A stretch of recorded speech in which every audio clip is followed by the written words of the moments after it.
Primero quiero referirme a dos comentarios de ayer, uno del ministro Ginés González García y otro del presidente Fernández. Y ahora vamos a mirar en su conjunto qué significa esta combinación de elementos que constituyen las tres noticias más relevantes del día, los dichos del presidente sobre la idea del mérito, las medidas económicas. Willy va a ampliar dentro de este comentario alguna novedad bastante grave respecto de lo que se está conociendo en materia de medidas económicas y, por supuesto, la consagración de la impunidad que vamos a ver a partir del día de hoy. Ayer el ministro Ginés González García, en esta batalla contra la ciudad de Buenos Aires, que tiene dos expresiones de ayer, una de Ginés González García y otra del presidente, hizo un comentario muy poco profesional por parte de un médico sanitarista que está al frente se supone que está al frente del combate contra una pandemia, ¿no? Porque el ministro Ginés González García ha terminado ayer de mezclar la epidemiología con la política. De Buenos Aires que sea solidaria, como fue el país al principio, cuando el problema era de la ciudad de Buenos Aires y la verdad se hizo una cuarentena para todo el país. En este sentido, y lo dije antes, lo digo ahora, el efecto mostración que tiene cuando uno tiene los problemas que tiene el interior con la circulación de la gente es muy fuerte cuando se ve a Buenos Aires tan fuera, porque no es el problema de la apertura, es el problema que no hay control sobre la apertura, con lo cual los movimientos de personas son muy fuertes. Bueno, el efecto mostración, vaya uno a saber qué querrá decir el efecto mostración, es un interrogante que nos presenta el ministro, que le preguntamos al doctor Comillo, que por ahí tiene idea qué puede ser el efecto mostración. Es el efecto impacto frontal, Marcelo. Cómo no, bueno, muy bien. Te impacta en el lóbulo frontal. Mostrador. El efecto mostración, bueno, muy bien. El ministro Ginés González García debiera saber, me imagino yo, que en el estudio de la epidemiología, los aspectos, los temas sanitarios, que son la salud de una comunidad, la virología, la infectología, pueden existir cuarentenas. En la historia las hemos visto a propósito de situaciones pandémicas. Lo que jamás hemos visto es una cuarentena solidaria. O sea, que haya que confinar personas en algún lugar de la Argentina o del mundo porque otras padecen el mismo problema. Eso es una medida política, no sanitaria. Es decir, intentar que Buenos Aires, por ejemplo, no dicte clases a algunos alumnos en las plazas públicas o que no abran las terrazas de los restaurantes, no es una medida sanitaria, es una medida política. Claro. Entonces ya en esta guerra que ha emprendido el gobierno contra la ciudad de Buenos Aires, se dice cualquier cosa con tal de fundamentar esa guerra. Ahora tenemos el efecto mostración. A ver si lo podemos repetir, porque yo les pregunté, a ver, ¿de qué habla este hombre? ¿Qué es el efecto mostración? ¿No? Entonces, si son tan amables de repetir esa frase, a ver si logramos entender qué es lo que nos propone el ministro Ginés González García. El efecto mostración que tiene cuando uno tiene los problemas que tiene el interior con la circulación de la gente es muy fuerte cuando se ve a Buenos Aires. Bueno, los porteños, además, evidentemente, de ser insolidarios, ampulosos, mentirosos, opulentos e insolidarios, además se muestran de ese modo. Eso querrá decir el ministro. O sea, estoy tratando de interpretar de qué habla este hombre, ¿no es cierto? Entonces, ministro, a ver, si me permite un comentario, yo entiendo que una cuarentena, en el caso de que eso sirva para algo, es una medida sanitaria, no política. Usted no tiene derecho a plantear la idea de confinar personas por razones políticas. Eso no se puede hacer. Ayer el presidente también se refirió a la guerra de la ciudad de Buenos Aires con argumentos tan poco consistentes como estos que presentó el ministro González García, el efecto mostración. El presidente se volvió a referir a una cosa que se repite en la Argentina como loro, todo el mundo repite la misma historia, que es el problema del puerto. El presidente relacionó la injusticia que padece la Argentina con el hecho de que el puerto está hecho en Buenos Aires. Entonces, claro, si nosotros miramos qué pasa con los puertos en el mundo, encontramos que los grandes puertos del mundo están puestos generalmente en el agua, ¿no? Es una primera condición para poder hacer un puerto. Sí. Suele pasar. Y en segundo lugar, suele ocurrir que los puertos están hechos, pero en el caso del puerto de Hamburgo, por ejemplo, el famoso puerto de Hamburgo, uno de los grandes puertos europeos, está puesto en el río Elba, ¿no es cierto? ¿Donde hay qué en el río Elba? Agua, ¿no es cierto? Muy bien. Para los alemanes hubiera sido complicado hacer el puerto, por ejemplo, en Stuttgart, ¿no es cierto? Donde no hay agua, ¿no es cierto? Entonces lo hicieron en Hamburgo, porque en Hamburgo el río Elba se conecta con el Mar del Norte, entonces se buscan lugares donde se conecte lo fluvial con lo marítimo, ¿no es cierto? Esa es la condición que tiene que tener un puerto, ¿no?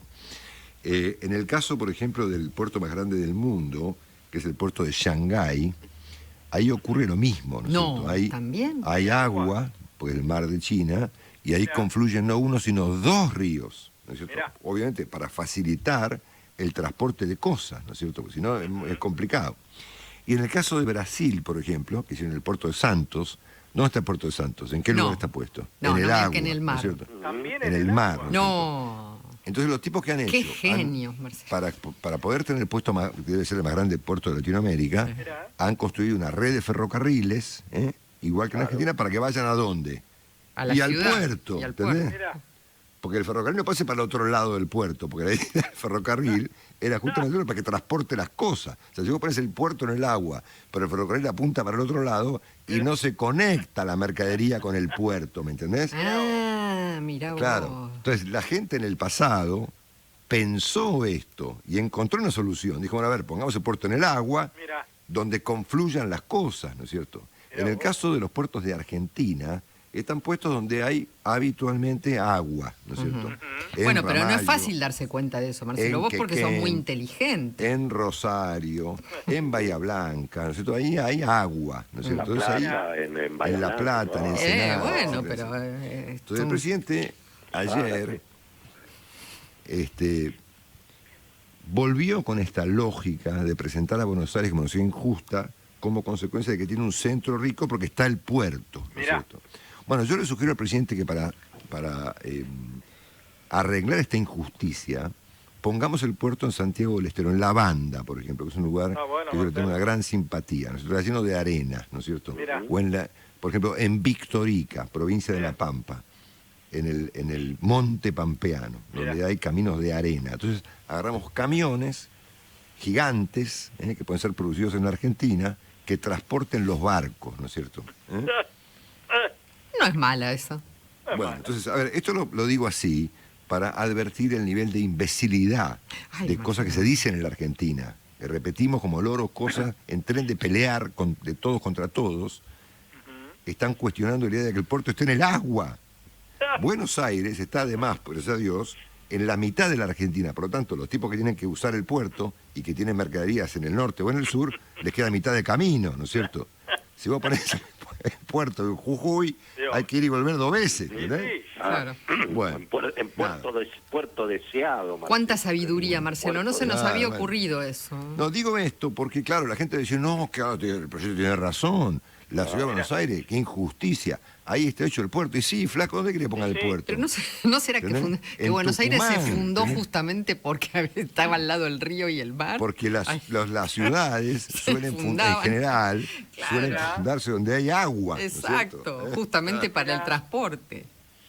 Bueno, dicho esto, que son 2 aspectos parece que menores, pero no son menores, porque estamos hablando del pensamiento del ministro de Salud y el pensamiento del presidente de una nación. O sea, ¿ustedes escucharon, por ejemplo, a Angela Merkel agarrárselo con Hamburgo? Decirle, porque la ciudad de Hamburgo son los hijos de su madre, la injusticia, ¿no? Porque tienen el puerto. No, el puerto está porque está el río Elba, ¿entendés? O sea, no es producto de la maldad, es producto de la infraestructura, ¿entendés? Bueno, muy bien. Dicho esto, me parece que hoy es un día importante para los argentinos porque la palabra incertidumbre, que estuvo presente en todo el debate público del país durante los últimos 9 meses, se ha comenzado a aclarar, ¿no es cierto? Y esta mañana nos encontramos con elementos contundentes que nos sugieren que el gobierno ha explicitado su plan, ¿no es cierto? Está bien, llegó a los revolcones, lo habrá hecho como consecuencia de circunstancias, pero hoy tenemos un plan que quedó claro. El primer aspecto de ese plan es el pensamiento del presidente respecto de los valores personales de sus conciudadanos, ¿no? Siendo que el kirchnerismo es un formato político literal, y siempre lo ha sido, si cuando dicen algo es porque efectivamente es lo que piensan, el presidente ya había anticipado su punto de vista sobre los valores personales de los ciudadanos argentinos y el problema del mérito, cuando exhibió su tesis doctoral sobre el problema de Bugs Bunny y el coyote, ¿no es cierto? Donde ella anticipó su punto de vista respecto al valor del trabajo y del esfuerzo. Esos dibujos animados, Bugs Bunny, el Pato Lucas, el Gallo Claudio, es una disputa entre un tonto y un vivo, donde siempre gana el vivo. ¿Han visto un estafador más grande que Bugs Bunny? Y en verdad fue un modelo de gran promoción del individualismo. El individualismo del vivo que pesaba por sobre el otro, por el que necesitaba. El coyote se necesitaba comer un correcaminos, y el correcaminos era un vivo, y al coyote le hacía explotar todas las trampas a él. Una curiosa y pintoresca tesis del presidente que condena eventualmente al pobre correcaminos a ser comido por el coyote, ¿no es cierto?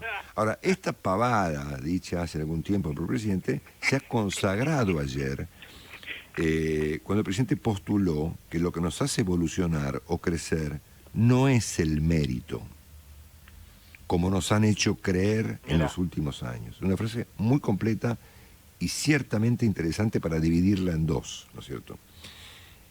Cuando el presidente sugiere que el mérito no es el factor central de la evolución de una persona, está anteponiendo al Estado antes que el individuo.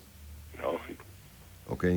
Y eso valida posteriormente, esa tesis, cualquier comportamiento arbitrario de parte del Estado. Hasta incluso el pensamiento puede ser objetado desde el punto de vista de que hay un interés de la comunidad o del Estado por encima del individuo. Y al mismo tiempo el presidente sugiere que esto es lo que nos han hecho creer. Y este concepto está presente todo el tiempo en el kirchnerismo, que nos hacen creer, que nos hacen pensar, que nos lavan la cabeza, con Bugs Bunny, ¿entendés? Por eso me acordé de Bugs Bunny. Sí, y con la Constitución, Marcelo, porque recordemos que el individuo está garantizado en la Constitución Nacional, digamos. Pues acá tenemos no solo Bugs Bunny, un primer elemento que compone lo que yo entiendo es evidentemente un plan. Es decir, el presidente está diciendo de manera muy rudimentaria que el Estado en la Argentina sustituye cualquier noción del mérito personal. Claro. Valores tales como el trabajo, el esfuerzo, el mérito, el estudio, quedan en un plano secundario en comparación con los valores estatales. La segunda cuestión que presenta la composición del plan presentado ayer finalmente es el supercepo, que tiene un montón de aspectos obviamente molesto para las personas, en materia del impuesto, que no el impuesto, que Netflix, ahora Willy va a agregar algo al respecto. Pero lo que importa acá es que eventualmente esta medida envía al default a todas las compañías grandes de Argentina. Sí, e incluso eventualmente la ciudad, además. E incluso eventualmente la ciudad de Buenos Aires. Sí, sí, claro.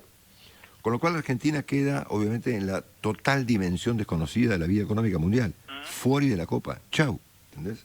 Es más, Willy agrega elementos ahora que nos enteramos ahora, que te los pido que lo digas rápido si completamos el comentario. Muy rápido, Marcelo. Por lo pronto se conoció el detalle del proyecto del impuesto a las grandes fortunas y ha habido un cambio en la redacción original.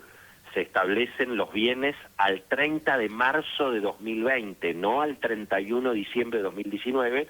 Parece un detalle, pero eso implica muchos movimientos de fondos y sobre todo depósitos bancarios. Así que son los bienes hasta el 30 de marzo. Eso agrava obviamente el impuesto. Y el otro dato, es que en tanto y en cuanto el consumo con tarjeta de crédito se va a computar como utilización de dólar ahorro, y entonces el que pague Netflix va a estar comprando dólar ahorro, y el que compra dólar ahorro tiene algunos inconvenientes. Por ejemplo, no puede hacer contado con liquidación, tiene algunos inconvenientes también con la moratoria impositiva, es decir, que son todas cuestiones que se van a tener que aclarar hasta dónde el que paga Netflix se ve impedido porque está haciendo dólar ahorro. En fin, son todas cuestiones muy complicadas, pero la más importante obviamente es la traba para el comercio exterior de todo. Muy bien, ayer dijimos en el sentido que parecía presentarse ayer de parte del presidente Fernández una perspectiva aún más radicalizada de la que había presentado la señora Kirchner, y esto parece también ratificarse.